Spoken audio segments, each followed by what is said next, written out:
those living abroad, so many of them wanting to be Western, being willing to forsake their Indian culture, their roots, their heritage, in order to be more Western, in order to acculturate, in order to fit in.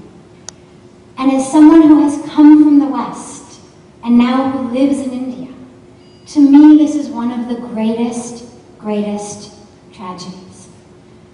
That which Indians are forsaking when they turn away from their culture, they are forsaking divine magic. They are forsaking that which really holds the key to finding peace, joy, meaning, and fulfillment in life.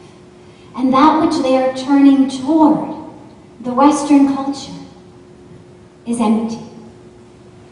Yesterday in his talk, Pujya Swamiji spoke about the importance of being the best rose that you can be if you're a rose, and being the best jasmine you can be if you're a jasmine, and the tragedy of roses trying to be jasmines and jasmines trying to be roses.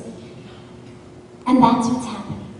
And yet I would say it's more like a rose trying to be not even a jasmine, but a dandelion or a pansy or something. A jasmine at least has a beautiful fragrance, at least has some spiritual meaning to it. India is a rose. It is a divine rose.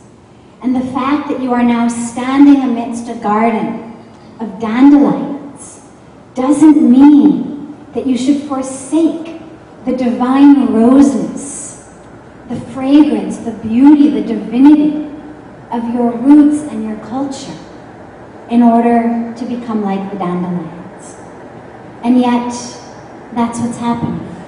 I shared yesterday that one of the greatest sellers, probably the best seller in the Indian markets today, is fairness creams. All anybody wants is to be fairer and fairer. You read all of the advertisements and they're talking about fair skin, fair skin. And then here, everybody's going to tanning salons, buying bronzing creams, lying on the beaches to get tan. What about dark-skinned, exotic beauty? That's what India needs, to stand up and not to try to pretend to be a pansy or a dandelion, but to stand up and to be that exotic beauty, that rose in the garden. Mahatma Gandhi said, "What is the point of running so fast when we're running in the wrong direction?" And tragically, in so many ways, that's what I'm seeing is happening in the culture. We're running away from the richness, away from the roots, away from the answers, toward that which is empty. And it's not that Western culture has nothing. But you know the story, everybody knows the story of the lion in the flock of sheep. The lion who took birth in the forest and was raised amongst a flock of sheep, and there were no mirrors in the forest, so the lion looked around and assumed that he too was a sheep and started to act like a sheep, walk like a sheep, bawl like a sheep.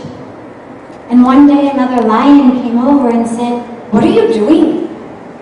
You're not a sheep, you're a lion." And when the lion finally realized, only then could he truly embody that divine lioness. And of course that doesn't mean turn around and eat the sheep. It doesn't mean kill the sheep.